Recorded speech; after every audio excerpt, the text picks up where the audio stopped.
Joshua 22. Joshua summoned the Reubenites, Gadites, and half the tribe of Manasseh, and told them, "You have done everything Moses, the Lord's servant, commanded you, and have obeyed me. In everything I commanded you, you have not distorted your brother and your brothers even once this whole time, but have carried out the requirements of the command of the Lord your God. Now that he has given your brothers rest, just as he promised them, return to your home in your own land that Moses, the Lord's servant, gave you across the Jordan. Only carefully obey the command and instructions that Moses, the Lord's servant, gave you, to love the Lord your God, walk in all his ways, keep his commands, be loyal to him, and serve him with all your heart and all your soul." Joshua blessed them and sent them on their way, but they went to their homes. Moses has given territory to half the tribe of Manasseh in Bashan, but Joshua have given territory to the other half with their brothers on the west side of the Jordan. When Joshua sent them to their homes and blessed them with their wealth, a huge number of cattle and silver, gold, bronze, iron, and a large quantity of clothing, share the spoil of your enemy with your brothers. The Reubenites, Gadites, and half the tribe of Manasseh left the Israelites at Shiloh in the land of Canaan to return to their own land of Gilead, which they took possession of according to the Lord's command through Moses. When they came to the region of the Jordan in the land of Canaan, the Reubenites, Gadites, and half the tribe of Manasseh built a large improved altar there by the Jordan. Then the Israelites heard it said, "Look, the Reubenites, Gadites, and half the tribe of Manasseh have built an altar on the frontier of the land of Canaan at the region of the Jordan on the Israelite side." When the Israelites heard this, the entire Israelite community assembled at Shiloh to go to war against them. The Israelites sent Phinehas, son of Eleazar, and present to the Reubenites, Gadites, and half the tribe of Manasseh in the land of Gilead. They sent 10 leaders with them, one family leader for each tribe of Israel. All of them were heads of their ancestral family among the clans of Israel. They went to the Reubenites, Gadites, and half the tribe of Manasseh in the land of Gilead, and told them, "This is what the Lord's entire community said. That what is the territory you have commanded today against the Lord of Israel by turning away from the Lord and building an altar for yourselves, so that you are in rebellion against the Lord today? Wasn't the iniquity of Peor, which brought a plague on the Lord's community, enough for us? We have not cleansed ourselves from it even to this day, and now would you turn away from the Lord? If you rebel against the Lord today, tomorrow you will be angry. He will be angry with the entire community of Israel. But if the land you possess is defiled, cross over to the land the Lord possesses, where the Lord's tabernacle stands. It makes possession of it among us, but don't rebel against the Lord or against us by building yourselves an altar other than an altar of the Lord our God. Wasn't Achan son of Zerah unfulfilled regarded what was set apart for deterioration, bringing wrath on the entire community of Israel? He was not the only one who perished because of his iniquity. The Reubenites, Gadites, and half the tribe of Manassites answered the heads of the Israel clans, "The mighty one God the Lord, He knows, and may Israel also know. Do not spare us today. If it was in rebellion or territory against the Lord that we have built for ourselves an altar to turn away from Him, may the Lord Himself hold us accountable. If we enhanced the offer to offer burnt offerings and grain offerings on it, or to sacrifice fellowship offering on it, we actually did this from a specific corner, that in the future your descendants might say to our descendants, 'What relationship do you have with the Lord, the God of Israel? For the Lord has made the Jordan a border between us and you, descendants of Reuben and Gad. You have no share in the Lord, so your descendants may cause our descendants to stop fearing the Lord.'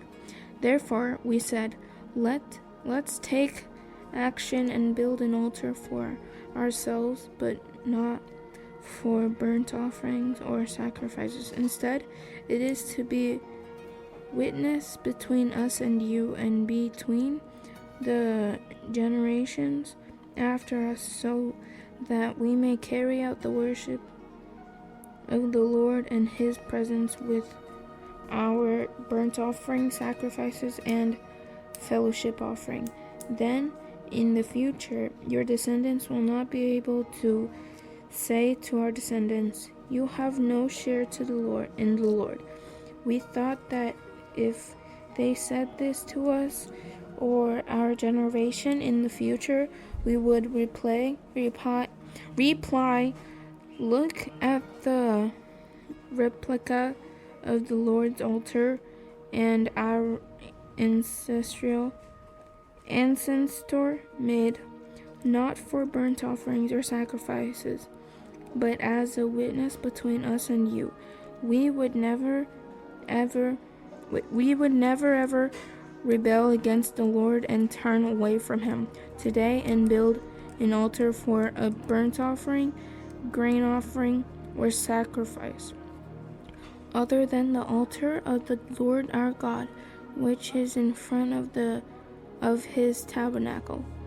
When the priests Phinehas and the community leader, the heads of Israel's clan who were with them, heard what the descendants of Reuben, Gad, and Manasseh had to say, they were pleased.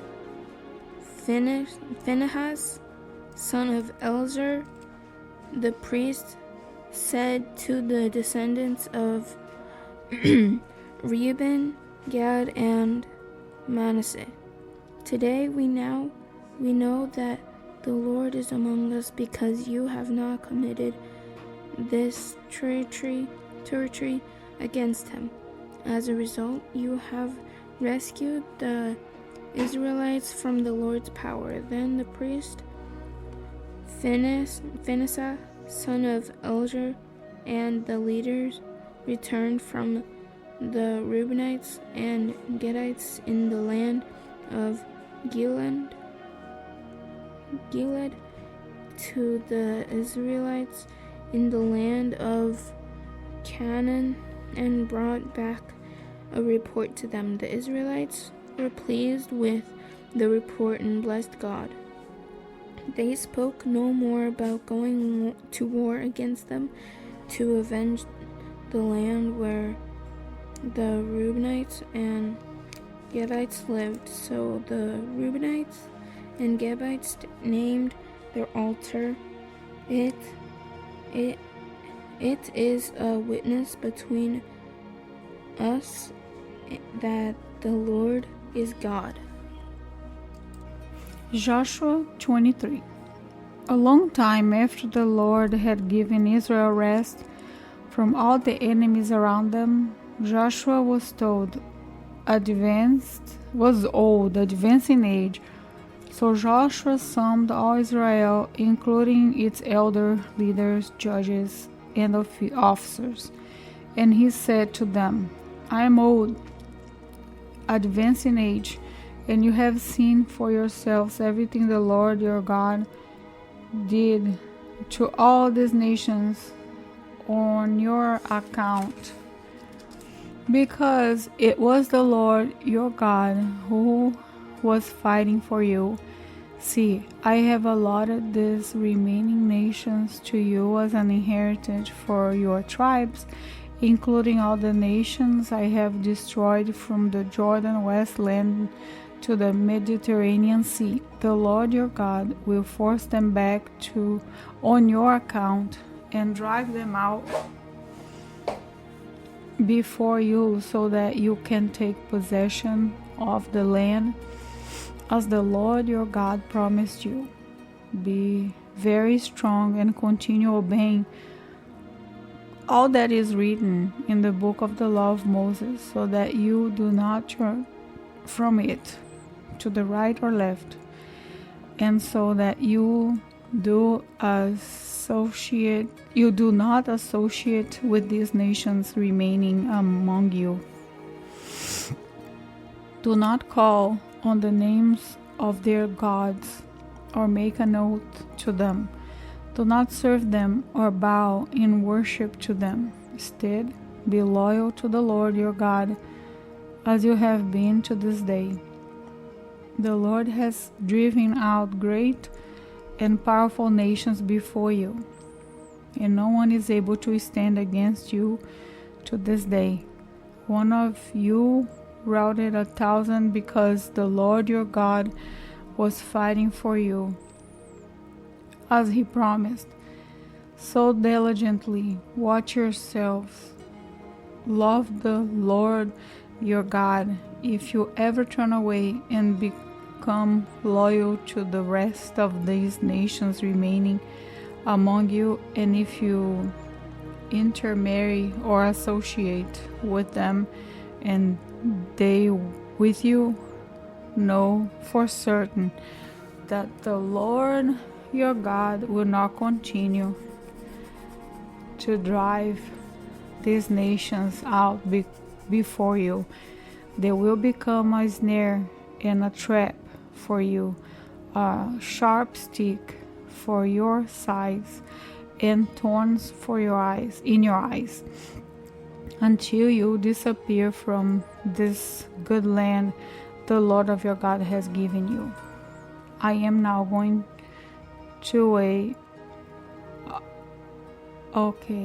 I'm now going the way of the whole earth. And you know with all your heart and all your soul that none of the good promises the Lord your God made to you has failed. Everything has fulfilled for you. Not one promise has failed, since every good thing the Lord your God promised you has come about. So he will bring on you every bad thing until he has annihilated you from this good land the Lord your God has given you. If you break the covenant of the Lord your God, which he commanded you, and go and serve other gods and bow in worship to them, the Lord's anger will burn against you, and you will quickly disappear from this good land he has given you. Joshua chapter 24. Joshua assembled all the tribes of Israel at Shechem and summoned Israel's elders, leaders, judges, and officers, and they presented themselves before God. Joshua said to all the people, "This is what the Lord, the God of Israel, says.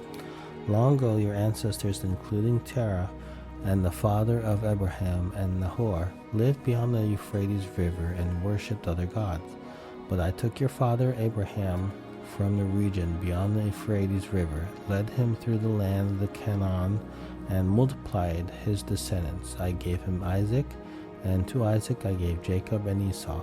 I gave the hill country of Seir to Esau as possession. Jacob and his sons, however, went down to Egypt. I sent Moses and Aaron, and I defeated Egypt by what I did within it. And afterward I brought you out. When I brought your ancestors out of Egypt, and you reached the Red Sea, the Egyptians pursued your ancestors with chariots and horsemen as far as the sea. Your ancestors cried out to the Lord, so he put darkness between you and the Egyptians, and brought the sea over them, engulfed them, and your own eyes saw what I did in Egypt. After that you lived in the wilderness a long time. Later I brought you to the land of the Amorites, who lived beyond the Jordan. They fought against you, but I handed them over to you. You possessed their land, and I annihilated them before you. Balak, son of Zippor, king of Moab, set out to fight against Israel. He sent for Balaam, son of Beor, to curse you. But I would not listen to Balaam. Instead, he repeatedly blessed you, and I rescued you from him. You then crossed the Jordan and came to Jericho. Jericho's citizens, as well as the Amorites, Perizzites, Canaanites, Hittites, Girgashites, Hivites, and the Jebusites, fought against you, but I handed them over to you. I sent hornets ahead of you, and they drove out the 2 Amorite kings before you. It was not by your sword or bow. I gave you a land you did not labor for, and cities you did not build, though you lived in them. You are eating from vineyards and olive groves you did not plant. Therefore fear the Lord and worship him in sincerity and truth. Get rid of the gods your ancestors worshipped beyond the Euphrates River and in Egypt, and worship the Lord. But if it doesn't please you to worship the Lord, choose for yourselves today. Which will you worship? The gods your ancestors worshipped beyond the Euphrates River, or the gods of the Amorites in whose land you are living? As for me and my family, we will worship the Lord. The people replied, We will certainly not abandon the Lord to worship other gods, for the Lord our God brought us and our ancestors out of the land of Egypt, out of the place of slavery, and performed these great signs before our eyes. He also protected us all along the way we went, and among all the people whose lands we traveled through. The Lord drove out before us all the peoples, including the Amorites who lived in the land. We too will worship the Lord because he is our God. But Joshua told the people, You will not be able to worship the Lord because he is a holy God. He is a jealous God. He will not forgive your transgressions and sins. If you abandon the Lord and worship foreign gods, he will turn against you, harm you, and completely destroy you after he has been good to you. No. The people answered Joshua, We will worship the Lord. Joshua then told the people, You are witnesses against yourselves that you yourselves have chosen to worship the Lord. We are witnesses, they said. Then get rid of the foreign gods that are among you and turn your hearts to the Lord, the God of Israel. So the people said to Joshua, We will worship the Lord our God and obey him. On that day, Joshua made a covenant for the people at Shechem and established a statute and ordinance for them. Joshua recorded these things in the book of the law of God. He also took a large stone and set it up there under the oak at the sanctuary of the Lord. And Joshua said to all the people, You see the stone? It will be a witness against us, for it has heard all the words the Lord said to us. And it will be a witness against you, so that you will not deny your God. Then Joshua sent the people away, each to his own inheritance.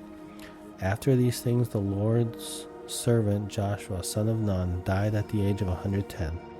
They buried him in his allotted territory at the Timnath-Serah in the hill country of Ephraim, north of Mount Gash. Israel worshipped the Lord throughout Joshua's lifetime and during the lifetimes of the elders who outlived Joshua and who had experienced all the work the Lord had done for Israel. Joseph's bones, which the Israelites had brought up from Egypt, were buried at Shechem in the parcel of land Jacob had purchased from the sons of Hamor, Shechem's father, for 100 pieces of silver. It was an inheritance for Joseph's descendants. And Eleazar, son of Aaron, died, and they buried him at Gibeah, which had been given to his sons Phinehas in the hill country of Ephraim.